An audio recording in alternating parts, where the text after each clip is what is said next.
बच्चा fresh topic, लेकिन ये टॉपिक इससे रिलेटेड है, भी ध्यान दो। Scheme implemented bye unlisted company, पढ़ा था हमने, क्या पढ़ा था? अगर मेरी कंपनी फर्स्ट टाइम लिस्ट हो रही है, फर्स्ट टाइम लिस्ट हो रही है, तो फर्स्ट टाइम लिस्ट होते टाइम पर मैं पहले आईपीओ लेके आती हूँ और उतने टाइम के लिए, थोड़ी टाइम के लिए मैं अनलिस्टेड कहलाती हूँ। ठीक है, चलिए मैं शेयर्स आपको तो दे दूंगी, लेकिन मैंने अभी स्टॉक एक्सचेंज पे एप्लीकेशन डाली, स्टॉक एक्सचेंज अभी मुझे अनलिस्टेड बोलेगा, एप्लीकेशन जैसे ही एप्लीकेशन अप्रूव हो जाएगी तो मैं लिस्टेड कहलाऊंगी, आप मुझे पैसे भी दे दोगे। मैंने ऑप्शन दिया आपको, ऑप्शन मतलब मैंने आपको शेयर्स दिया, आईपीओ दिया, और आप मुझे क्या दोगे? एप्लीकेशन भर के दोगे, है ना, 3 रुपए 4 रुपए 5 रुपए एप्लीकेशन के साथ भर के आप दे दोगे, तो मेरे पास पैसे आ जाएंगे। अगर बच्चा स्टॉक एक्सचेंज ने मना कर दिया तो ये पैसे मैं क्या करूंगी? 8 दिन के अंदर रिफंड करती थी। ठीक है, अगर उन्होंने हाँ बोल दिया तो अब मैं आगे क्या मांगूंगी? Allotment, first call, final call. लेकिन बच्चा कंपनी को पैसे की इतनी जरूरत होती है, वो एक बार में पूरे पैसे मंगा लेते, भैया पूरे 10 रुपए के हिसाब से। क्लियर है? तो एप्लीकेशन के टाइम पे पूरे पैसे मांग लिए। अगर अप्रूवल नहीं मिली तो रिटर्न, मिल गई तो हो गई कंप्लीट, आपसे पूरे मैंने पैसे ले लिए। लेकिन थोड़े टाइम के लिए तो उसे अनलिस्टेड बोलते हैं। तो फर्स्ट टाइम जब भी लिस्ट होने आते हो तो आप थोड़े टाइम के लिए अनलिस्टेड हो। इन्होंने कहा भैया आईपीओ से पहले आप स्कीम दे चुके थे अपने एम्प्लॉइज को, जैसे वो एक्साइज होंगे तुरंत उन्हें भी लिस्ट करवा लेना। आईपीओ में जो शेयर है वो तो लिस्ट हो ही गए हैं, लेकिन एम्प्लॉय को जो 2 लाख जो अलग से दिए हैं, प्लीज प्लीज प्लीज, आप 1 करोड़ का आईपीओ लेके आए थे, कितने का बच्चा? 1 करोड़ का आईपीओ लेके आए थे, ये तो लिस्ट हो गए हैं, ये तो लिस्ट हो गए, तभी तो लिस्टेड कंपनी हो। आईपीओ अभी दिए, परमिशन ली, लिस्टेड हो गए। इन्होंने कहा 2 लाख के आप क्या लेके आए बच्चा? ESOP लेके आए हो, तो जब भी एक्साइज होगा इनको भी अलग से लिस्ट करवा दो। इसी से कनेक्टेड है ये पूरी बातें, सारी बातें आ जाओ 1 बाय 1 पढ़ेंगे। Company not make any fresh grant, मतलब नए शेयर इश्यू नहीं करेगी। क्या लिखा है बच्चा? Prior to IPO. आईपीओ से पहले ऑप्शन दिया, आईपीओ से पहले क्या दिया बच्चा? ऑप्शन। फिर उनका आईपीओ से पहले अनलेस, आप ये स्कीम कब लाए थे? क्या मैं इसे प्री आईपीओ स्कीम बोल सकती हूँ? आईपीओ से पहले मेरे एम्प्लॉय को लिस्ट होने से पहले ये स्कीम दिया था, तो क्या मैं इसे प्री आईपीओ स्कीम बोल सकती हूँ? ये जो प्री आईपीओ स्कीम है, इन्होंने कहा भैया प्लीज प्लीज प्लीज इस स्कीम को क्या करना है? सभी के रूल्स रेगुलेशन फॉलो करने पड़ेंगे, क्योंकि अब आप क्या हो गई हो? लिस्टेड। जब आप लिस्टेड नहीं थी तो कोई दिक्कत नहीं थी, आप लिस्ट होने जा रहे हो। फॉर एग्जाम्पल 5 साल का ड्यूरेशन है, अभी ऑप्शन को दिए हुए कितने साल हो गए? 2 साल। बच्चा 3 साल, इसी बीच में उन्होंने भैया डिसाइड कर लिया हम आईपीओ लेके आएंगे, हम क्या होंगे बच्चा? लिस्ट। तो 2 साल पहले तक तो कोई टेंशन नहीं थी, आप अपनी स्कीम जैसे लाना लाओ। लेकिन बच्चा जैसे लिस्ट हो गए तो आपकी स्कीम क्या होनी चाहिए? As per SEBI regulation. Clear है? तो pre IPO scheme please confirm कर ले दीज रेगुलेशन जो इस पूरे चैप्टर में पढ़ रहे। दूसरा पॉइंट बोल रहा है यही वाला जो स्कीम है, such pre IPO scheme is ratified, और सारे सारे शेयर होल्डर से क्या ले लो बच्चा? अप्रूवल। आईपीओ के बाद क्या ले लो बच्चा? अप्रूवल। अब बच्चा ये किस टाइप की अप्रूवल देते हैं हमारे शेयर होल्डर्स? ओआर के एसआर? लिस्टेड कंपनी है तो बच्चा एसआर। आप पहले प्राइवेट हो सकते हो, आप पहले पब्लिक हो सकते हो, आपने परमिशन ली होगी, ठीक है। अब आपकी स्कीम को हमने एज पर सेबी किया, तो सबसे पहले आपको अपनी स्कीम को एज पर सेबी रेगुलेशन करना है। फिर उन्होंने कहा भैया आईपीओ होने के बाद, सब्सिक्वेंट मतलब बाद में, तो बाद में भी आप क्या कर लेना? वापस से रेटिफाई करवा लेना, मतलब एक बार चेक करवा लेना कि भैया एज पर सेबी है।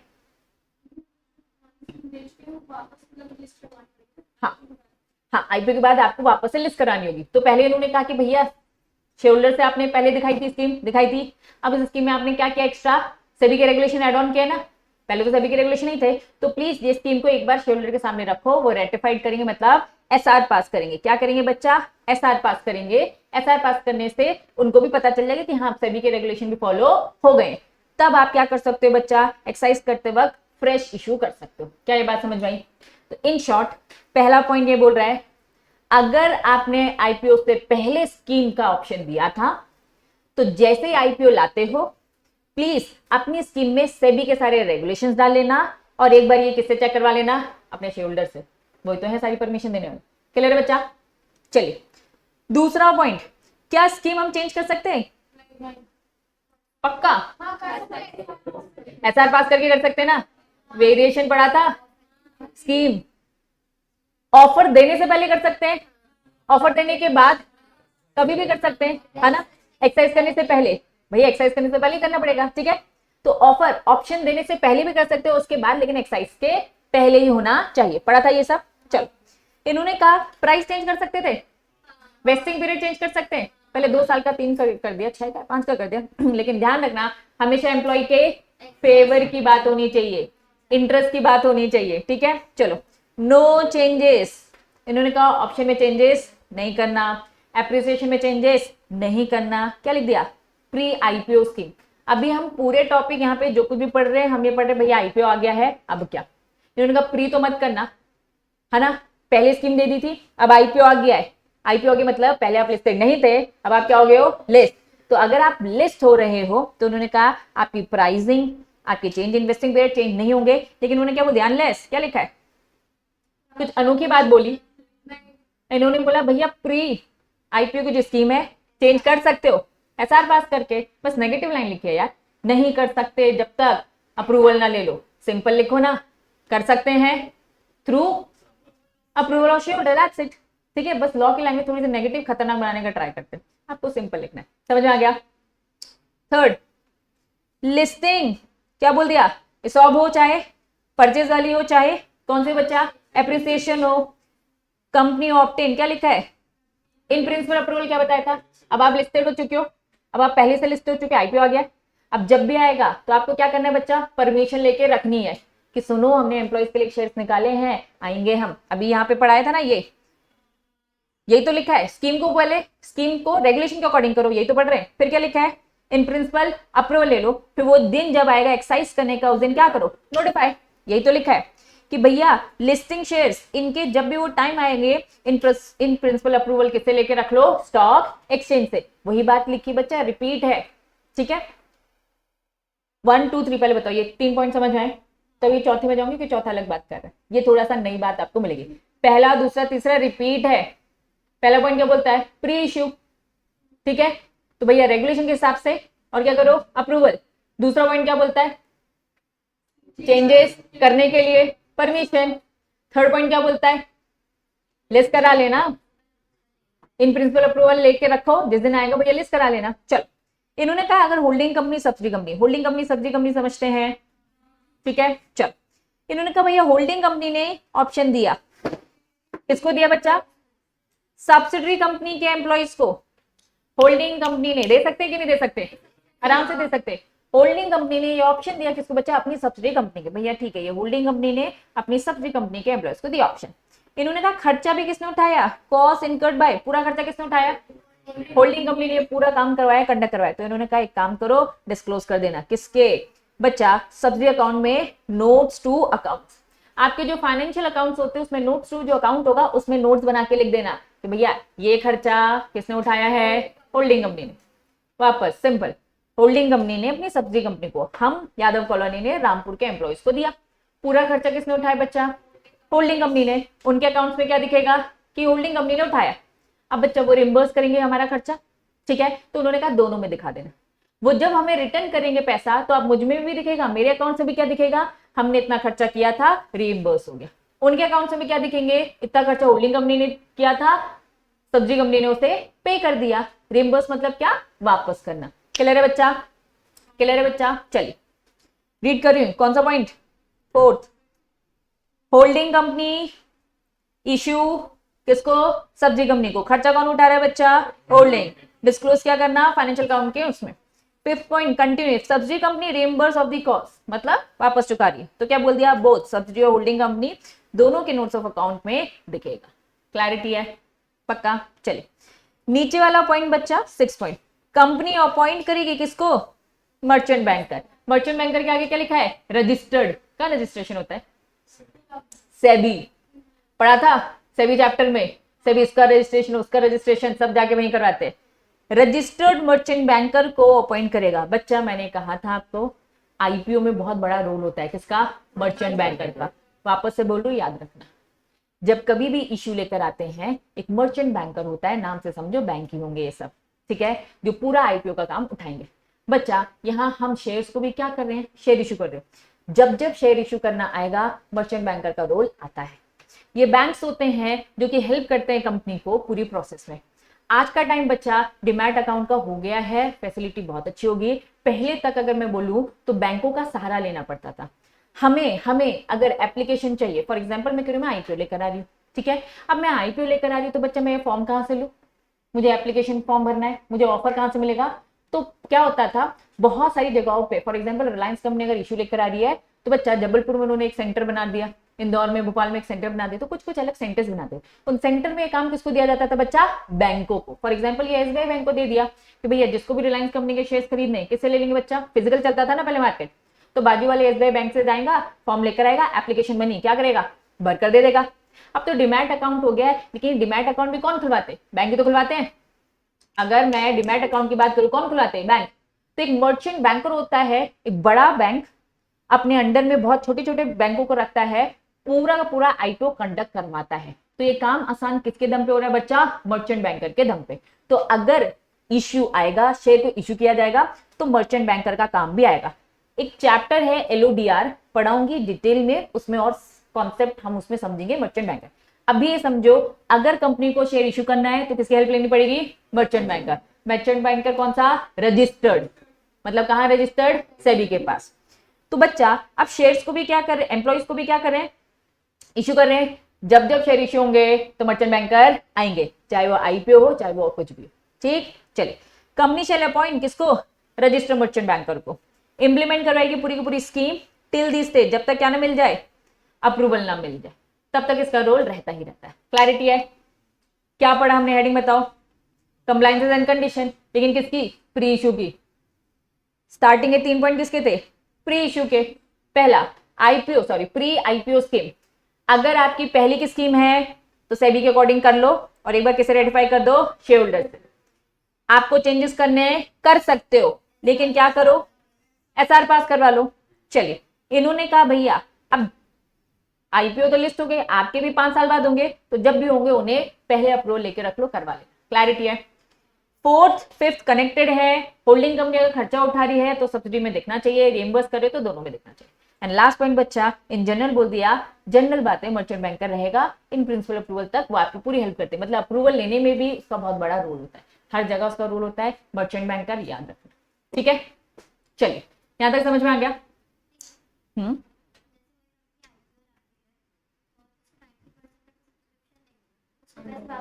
यस, नहीं, अनलेस हो जाएंगे, अप्रूवल दे दी, 90% सब्सक्राइब ही नहीं हुए, गई कंपनी। ठीक है, तो लिस्ट ही नहीं होती। क्लियर है बच्चा। चलिए बच्चा, आपका जो ये चैप्टर है 2 पार्ट में डिवाइड है। पहला पार्ट ओवर, पहला पार्ट ओवर। अगर आप नोटिस करोगे अभी तक हमने जो कुछ भी पढ़ा, इंपॉर्टेंट, चैप्टर खत्म हुआ, चैप्टर का एक पार्ट खत्म हुआ। इसॉप, आपने अभी इसॉप के बारे में समझा। क्या मैंने आपको एप्रिसिएशन बताया था, क्या मैंने आपको परचेज स्कीम बताया, रिटायरमेंट बेनिफिट बताया, फिर जनरल बेनिफिट बताया। इसके बाद पेज पलटो, देखो क्या, अब डिटेल में पढ़ेंगे। पहला क्या स्कीम है बच्चा, इसॉप दिख रही है, उसके बाद परचेज, मतलब डिटेल में। अब ये सबके बारे में शॉर्ट, लेकिन इसॉप में पूरे चैप्टर में सबसे ज्यादा क्या पढ़ा, इसॉप भी तो पढ़ा। इसॉप कितने तरीके, 2 रूट थे, डायरेक्ट और इनडायरेक्ट। इनडायरेक्ट में भी 2 तरीके, फ्रेश इशू या फिर सेकेंडरी मार्केट। इन्होंने अब इसॉप में जनरल बातें करी है। जैसा इसॉप में जनरल बातें करी है, ऐसे ही बच्चा किसमें कर रखी है, स्टॉक परचेज स्कीम में जनरल बातें, देन एप्रिसिएशन में जनरल बातें। अब हम इसका कॉन्सेप्ट भी समझेंगे, ठीक है। देन जनरल बेनिफिट्स में और रिटायरमेंट बेनिफिट। फिर बच्चा सेबी की थोड़ी सी पावर रिलैक्सेशन बताएंगे, और फिर आपको कुछ जनरल बातें इंफॉर्मेशन, और बच्चा फाइनली प्रोसेस बताएंगे। फिर से किसकी प्रोसेस बताएंगे, इसॉप। इस चैप्टर में 80% क्या है बच्चा, 80% क्या है बच्चा, इसॉप। बच्चा बाकी के 20% बाकी सारी चीजें। तो अब आपका बी पार्ट चालू होता है। बी पार्ट में अब हम सारी स्कीम्स के बारे में एक साथ पढ़ेंगे। क्लैरिटी है। लेकिन मैं बी पार्ट, क्योंकि अभी थोड़ा लंबा ब्रेक होने वाला है आपका, तो मैं अभी बी पार्ट चालू नहीं कर रही हूँ। ए पार्ट में कुछ डेफिनेशंस रह गई है, ठीक है। तो आ जाओ बच्चा, अब हम वो डेफिनेशन पढ़ने के लिए एलिजिबल हो गए हैं। तो डेफिनेशन वाला पोर्शन निकालो।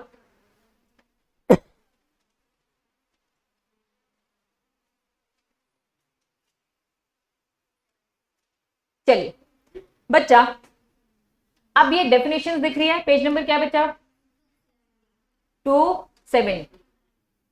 270 पेज नंबर में डेफिनेशंस दिखेंगे। आ जाओ बच्चा, इन डेफिनेशंस को देखें। ठीक, सबसे पहला वर्ड आपने स्कीम देखा होगा, share purchase sorry appreciation scheme थी एक। तो इन्होंने कहा एप्रिसिएशन वर्ड का meaning, appreciation normal English word में क्या समझते हो? प्रोत्साहन, बढ़ना, कुछ इंक्रीज होना। इन्होंने कहा एप्रिसिएशन मतलब डिफरेंस बिटवीन, किसमें डिफरेंस बिटवीन बच्चा? मार्केट प्राइस में, मार्केट प्राइस में। इन्होंने कहा भैया जो आज हमने फॉर एग्जाम्पल बच्चा, आप मेरी कंपनी में एम्प्लॉयज हो बहुत टाइम से, ठीक है, आप मेरी कंपनी में बहुत टाइम से एम्प्लॉयज हो, ठीक है। उस टाइम पे मेरी मार्केट प्राइस क्या थी? उस टाइम पे मेरी मार्केट प्राइस क्या थी बच्चा? समझ लो 50 रुपए थी। 2 साल बाद, 3 साल बाद मैं देख रही हूँ कि मेरी मार्केट प्राइस कितनी होगी बच्चा? 150। तो बच्चा कितना अप्रिशिएट हुआ है, कितना बड़ा है, कितना इंक्रीज हुआ है? 100 रुपए। तो बच्चा ये बढ़ने के पीछे कौन है? एम्प्लॉइज। तभी तो हम एम्प्लॉइज को इतने सारे टाइप के लालच दे रहे हैं कि भैया एम्प्लॉइज बने रहेंगे तो भैया वैल्यू और बढ़ेगी। तो एक्चुअल में अलग अलग स्कीम्स है। एक टाइप की स्कीम होती है शेयर एप्रिसिएशन राइट्स, ठीक है। तो उन्होंने उसमें बस अभी एप्रिसिएशन का वर्ड का मीनिंग बताया, difference between the market price of the share of the company on the date of exercise. Exercise करना मतलब जिस दिन आप ऑप्शन एक पहले पुराना पास्ट में ऑप्शन दिया था 50 रुपए बच्चा, तो एक्सरसाइज करना मतलब एक्सरसाइज करने वाला दिन कौन सा होगा? 150 वाला होगा, है ना। तो एक्सरसाइज मतलब जिस दिन आप एलिजिबल हो जाते हो शेयर लेने आते हो बच्चा। तो उन्होंने क्या बोला? शेयर की price date of exercise of the stock appreciation right vesting बच्चा, और क्या बोल दिया? एज द केस में भी। उन्होंने कहा जो बोल रखा है, इन्होंने क्या बोल दिया? वेस्टिंग, या फिर हम क्या बोलेंगे? मार्केट प्राइस कब की? मार्केट प्राइस कब की? जो भी डेट ऑफ एक्सरसाइज है और जब भी ऑप्शन दिया, तो इन्होंने क्या बोल दिया? वेस्टिंग मतलब वो ड्यूरेशन, वेस्टिंग मतलब क्या था? ड्यूरेशन था, ठीक है। एज द केस में भी मतलब हम जो प्राइस कह रहे हैं 50 से 150 अगर प्राइस में डिफरेंस आता है तो आपको 100 रुपए का एप्रिसिएशन मिलेगा। क्या ये बात समझ में आ रही है? तो एप्रिसिएशन मतलब कितनी वैल्यू बढ़ना। एप्रिसिएशन वर्ड का मतलब समझ में आया? पक्का? इन्होंने कहा समझाएंगे, ये वर्ड भी समझाएंगे, स्टॉक एप्रिसिएशन पूरा। अभी तो बस वर्ड का मतलब समझ में डिफरेंस, जब ऑप्शन दिया और जब एक्सरसाइज करो उसके बीच का डिफरेंस, उसकी वैल्यू, दैट्स इट, ठीक। नेक्स्ट क्या लिखा है? रिपीट है, बिल्कुल नहीं पढ़ा रही, सेम रिपीट है। नीचे आ जाओ। क्या ये समझ में नहीं आया? पूरे चैप्टर में यही तो पढ़ा है। सबसे पहले डेफिनेशन क्या पढ़ी थी? एम्प्लॉय स्टॉक ऑप्शन स्कीम क्या होता है? ये एक ऑप्शन दिया जा रहा है टू परचेज शेयर्स। किसको दिया जा रहा था? Employee, director, officer at future date, predetermine price. ये डेफिनेशन कुछ नहीं बताया इन्होंने क्योंकि पहले बता चुके हैं। मींस ये स्कीम है, कंपनी ये ग्रांट करती है किसको बच्चा? एम्प्लॉय स्टॉक ऑप्शन, है ना। वो डायरेक्टली भी कर सकती है और थ्रू ट्रस्ट। हम तो समझ चुके हैं, कुछ बताया तो है नहीं उन्होंने, हम पहले अच्छे से समझ चुके हैं। चलिए फिर बच्चा नेक्स्ट देखो क्या लिखा है। एक और स्कीम है, क्या लिखा है? सब कुछ सेम है, एम्प्लॉय स्टॉक स्कीम भी सेम है, बस क्या है? ऑप्शन की जगह क्या आ गया? परचेज। बच्चा आप समझना, ऑप्शन मतलब ले भी सकते हो और नहीं भी, ये भी कब? जो भी साल दे रखा है उसके बाद, 5 साल बाद। मेरे एग्जाम्पल में अक्सर 5 साल थे, तो बच्चा 5 साल बाद ऑप्शन। यहाँ पे ऐसा कोई ऑप्शन नहीं है। आज मैंने कहा है खरीदना है तो आज ही खरीद लो, नहीं खरीदो तो नहीं खरीदा। बच्चा आईपीओ लेके आ रही हूँ, 1 करोड़ का आईपीओ लेके आ रही हूँ। कितने का बच्चा? 1 करोड़ का। लेना तो लो, नहीं देना तो नहीं लेना। 3 दिन की वैलिडिटी होती है ना, कुछ टाइम तक विंडो ओपन रहती है ना कि भैया इतने 4 दिन में 5 दिन में जल्दी से खरीद लो, जो इंटरेस्टेड है एप्लीकेशन दे दो, यही है। तो बच्चा employee stock purchase scheme just like IPO, हम जनता से जैसे पैसे मांग रहे हैं ऐसे हम एम्प्लॉय से मांग रहे हैं। हम ऐसे क्या करें? एम्प्लॉय से मांग रहे हैं, ठीक है। हमने क्या किया?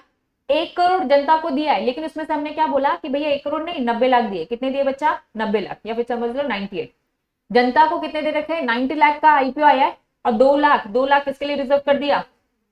एम्प्लॉइज के लिए, कि भैया ये 2 लाख के शेयर कौन खरीदेगा? Only for employees. तो एम्प्लॉइज ये एप्लीकेशन दे। समझ में आ रही है? वापस कुछ नहीं, जनता को आईपीओ दिया है कितने का? पूरा 1 करोड़ का, लेकिन डिटेल में जाओगे तो पूरा 1 करोड़ नहीं है, 98 लाख किसके लिए बच्चा? पब्लिक के लिए। और बच्चा 2 लाख किसके लिए? हमारे एम्प्लॉइज के लिए। तो ये कुछ भी अलग नहीं है, जस्ट लाइक अ आईपीओ। क्या ये बात समझ में आ रही है? आओ एक बार रीड करेंगे। ये एक स्कीम है जिसमें कंपनी ऑफर करती है, किसको ऑफर करती है? एम्प्लॉइज को, जैसे आप एप्लीकेशन मनी देंगे ऐसे एम्प्लॉइज भी देंगे बच्चा। द पार्ट ऑफ किसका, पब्लिक इशू, जनता को दिया ना मैंने, किसको इशू किया, पब्लिक को इशू किया। पब्लिक इशू पूरा 1 करोड़ बोला है ना, लेकिन 1 करोड़ नहीं है पूरा, कितना है बच्चा 98, ये इसी का एक पार्ट है। 2 लाख क्या था, एम्प्लॉइज बच्चा, एम्प्लॉइज स्टॉक परचेज स्कीम। क्या ये बात समझ में आई, पक्का, और अदरवाइज जल्दी बच्चा। या फिर बच्चे ये भी ट्रस्ट की हेल्प से कर सकते हैं, सेकेंडरी एक्विजिशन कर सकते हैं, ठीक है। इसकी भी डिटेलिंग में जाओगे तो इसमें भी सेम ऑप्शन जैसा होता है कि खुद कर लो या फिर क्या करो बच्चा, थ्रू ट्रस्ट। क्लियर है, परचेज स्कीम समझ में आया। परचेज स्कीम कुछ नहीं, पब्लिक इशू का एक पार्ट ही होता है, बस बच्चे इनको थोड़ा सस्ता दिया जाएगा, नहीं तो एम्प्लॉय क्यों खरीदेगा, खुद सोचो। जनता को हमने बोला भैया 100 रुपए, इनको बोला भैया तुम्हारे लिए 90 रुपए, ठीक है। तो ये पब्लिक इशू का एक पार्ट होता है, थोड़ा सा डिस्काउंट किया जाता है, थोड़ा सा। नेक्स्ट लिखा है general employ benefit means scheme of the company frame in according with the regulation dealing in the share बच्चा, shares of the listed holding purpose employees बच्चा, यहां से है, इन्होंने जो मेन मीनिंग समझाया है वो यहां से। जनरल बेनिफिट से हमारा क्या मतलब, हेल्थ केयर बेनिफिट्स, कौन से बेनिफिट्स, हॉस्पिटल केयर, ठीक है। Benefit in the event of बच्चा, जब आप बीमार हो जाते हो, ठीक है, एक्सीडेंट हो जाता है, डिसेबल हो जाती है, डेथ हो जाती है, स्कॉलरशिप फंड, ये सब बेनिफिट्स एग्जाम्पल। हर कंपनी अपना अपना अलग अलग बना सकती है कि हम जनरल बेनिफिट्स में क्या दे रहे हैं। क्या बस हॉस्पिटल कवर कर रहे हैं क्या ये लोग, नहीं, हॉस्पिटल के अलावा बच्चों का एजुकेशन, स्कॉलरशिप फीस, ये सारी चीजें जनरल बेनिफिट्स, ठीक है। क्लियर है बच्चा, तो यहां से मेन इनके बेनिफिट्स चालू होते हैं। कौन से बेनिफिट्स है, जनरल बेनिफिट्स, ठीक बच्चा। एप्रिसिएशन समझ में आया, डिफरेंस बिटवीन जब भी आप ऑप्शन दे रहे हो और जब भी वो एक्सरसाइज होगा। एम्प्लॉय रिपीट है, ऑप्शन डिटेल में पढ़ चुके हो। परचेज स्कीम नया पढ़ा आपने, वो परचेज स्कीम क्या थी बच्चा, पब्लिक इशू का ये एक पार्ट, ठीक है। जनरल एम्प्लॉय बेनिफिट्स आपको मालूम था कि जनरल बेनिफिट्स दे जाते हैं, तो एग्जाम्पल इन्होंने आपको प्रोवाइड कर दिए, ठीक है, जिसमें हेल्थ केयर, हॉस्पिटल के अलावा स्कॉलरशिप फंड्स, बच्चों का ये सारी चीजें भी कवर होती है। नेक्स्ट बच्चा, क्या एक्सरसाइज नहीं समझते, क्या था एक्सरसाइज, जब टाइम खत्म हो जाता है एलिजिबल बच्चा। एग्जाम में कभी डेफिनेशन पूछी नहीं जाती, बस ये वर्ड्स इसलिए दिए गए हैं ताकि जब आए तो समझ में आ जाए, क्योंकि वो बस एक्सरसाइज वर्ड यूज करेंगे, इतना लंबा चौड़ा 3 पैराग्राफ यूज नहीं करेंगे, ठीक है। पार्ट ए बी, सॉरी ए और सी समझते हैं। पार्ट ए में क्या था और सी में क्या था, एप्रिसिएशन। बी में क्या था, डी में क्या था, जनरल, और बच्चा ई में क्या था, रिटायरमेंट, ठीक है। तो कुछ नहीं, बस लिखा है means making application by employee, जिस दिन वो एक्सरसाइज करने आएगा तो बच्चा थोड़ा फॉर्मेलिटीज होती है ना, खुद चल कर आएगा दीदी दे दो ऐसा नहीं, है ना। एक एप्लीकेशन होगी, रिटर्न होगा, तो बस ये सारी बातें लिखी है थ्रू ट्रस्ट वगैरह वगैरह। नीचे आ जाओ, एक्सरसाइज पीरियड, एक टाइम होगा, हमने क्या पढ़ा था, अनएप्रोप्रिएट को अप्रोप्रिएट कर दो 1 साल के अंदर, एक टाइम होगा कि भाई तुम कभी भी 10 साल बाद आओगे क्या मुंह उठाकर, एक ड्यूरेशन होगा एक्सरसाइज करने का कि भैया इतने दिनों तक विंडो ओपन है, आ जाओ लेकर जाओ। Time period after vesting which has the employee should exercise, है ना, 1 महीने के अंदर लेकर जाओ। वेस्टेड ऑप्शन कंपनी अपना अपना डिसाइड कर सकती है। क्लियर है बच्चा, कि भाई आ जाओ जिसको जिसको लेना है 1 महीने के अंदर, तो कंपनी का अपना खुद का। तो एक्सरसाइज पीरियड मतलब वो दिन, जितने दिनों तक आप लेने आ सकते हो। एक्सरसाइज होता क्या है, जब आप लेने आते हो थ्रू एप्लीकेशन, ठीक है। हाँ बच्चा, वो तो वेस्टिंग पीरियड हो गया।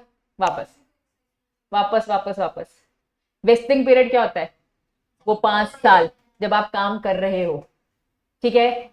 एक्सरसाइज 5 साल कंप्लीट, एक्सरसाइज करने आ गए मतलब लेने आ गए। अब 1 दिन तो होगा नहीं लेने आने का, 1 दिन तो नहीं आ पाएंगे, हमने बोला 10 दिन, वो 10 दिन क्या होगा, जिस 10 दिनों में आके आप ले सकते हो, दैट वाज एक्सरसाइज पीरियड।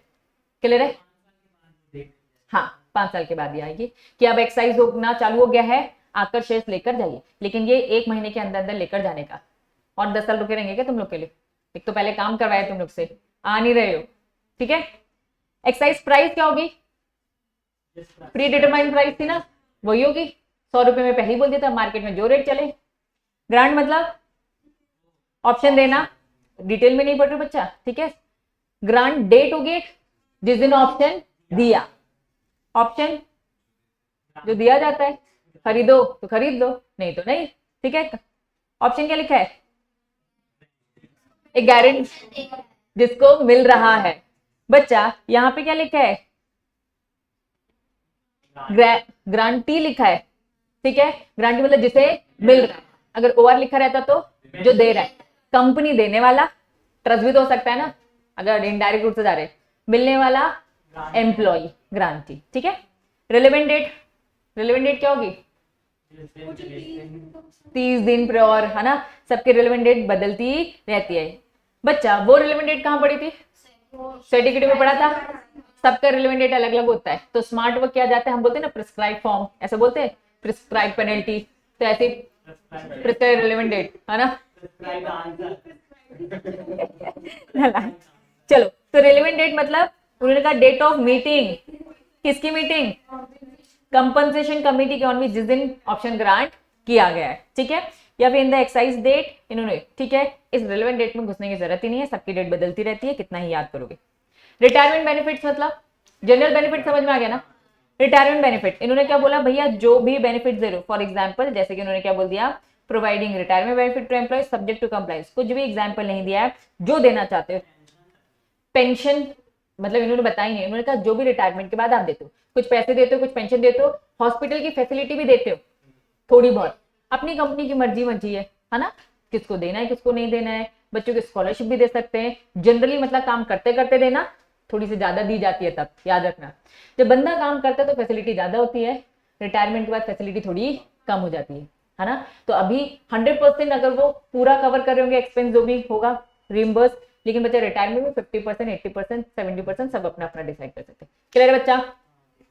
फिर क्या है? Stock appreciation right. एप्रिसिएशन समझ में आया? डिफरेंस मींस राइट गिवन, ये वाला राइट देना किसको? ग्रांटी कौन था?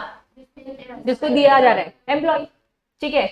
Entitle him to receive appreciation for the specified number of the share, आपको बता दिया जाएगा इतने शेयर हम, सॉरी शेयर हम देंगे।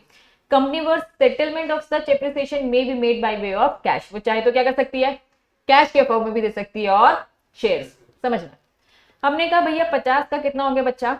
150 हो गया, तो बचा क्या? डिफरेंस कितना है? या तो 100 रुपए कैश दिया, कंपनी की अपनी मर्जी है, दोनों ऑप्शन है, या फिर वो क्या देगी, 100 रुपए के शेयर्स दे देंगे आपको, ठीक है। तो ये एप्रिसिएशन आपके कारण हमारी वैल्यू बढ़ी है, तो कैश भी दिया जा सकता है और उसके बदले में शेयर्स भी, वो कंपनी की सबकी अपनी अपनी मर्जी, जो उनको लेना है लो, है ना, जिससे उनके एम्प्लॉय मोटिवेट हो। स्टॉक एप्रिसिएशन राइट स्कीम क्या होगी? उसकी पूरी जो टर्म्स एंड कंडीशन तैयार कर रखी है, कुछ होगा क्या उसके अंदर? नहीं। वेस्टिंग मतलब वो टाइम और वेस्टिंग पीरियड मतलब वो 5 साल, मेरे एग्जाम्पल में 5 साल, ठीक है। वेस्टिंग वही वेस्टिंग जो हो रहा है। क्लियर है बच्चा? अब मुझे बताओ, चिल्लर चिल्लर डेफिनेशन थी, ठीक है, इसीलिए पहले नहीं पढ़ाई क्योंकि पहले कॉन्सेप्ट समझ गए हो, तो अब तुम्हें समझ में आएगा कि वो इररिलेवेंट थी। डेफिनेशन कभी पूछी नहीं जाती है, कभी नहीं आएगा कि वेस्टिंग का मतलब हो तो वेस्टिंग पीरियड का, लेकिन जब ये टर्म यूज हो रहे थे तब हमें चीजें समझ में आ गई, फिर हमने फटाफट रीड कर लिया। क्लैरिटी है? चलिए बच्चा, ए पार्ट आपका पूरे से ओवर होता है, जिसमें हमने बस वन एंड ओनली क्या पढ़ा बच्चा? इसॉप इसॉप इसॉप कितने तरीके से होता है वगैरह वगैरह। क्लैरिटी है? पक्का? इसका जो बी पार्ट है, अब इसका जो बी पार्ट है वो मैं नहीं पढ़ा रही हूं बच्चा, रीजन मैंने आपको बता दिया है क्यों नहीं पढ़ा रही हूं, क्योंकि बच्चा सब में सिंगल सिंगल है, जब मैं कंपैरिजन कराऊंगी तो आज पढ़ा रही हूं, 4 दिन बाद भूल जाओगे तो फिर तो ये पढ़ाना ही पड़ेगा, तो इसीलिए बी पार्ट आपका प्रॉपर छुट्टियों के बाद होगा। क्लियर है बच्चा? पक्का? तो यहाँ पे मैं अपनी क्लास को क्या करती हूँ, ओवर। अब अगर कोई डाउट है तो बच्चा पूछ सकते हो, है कोई डाउट?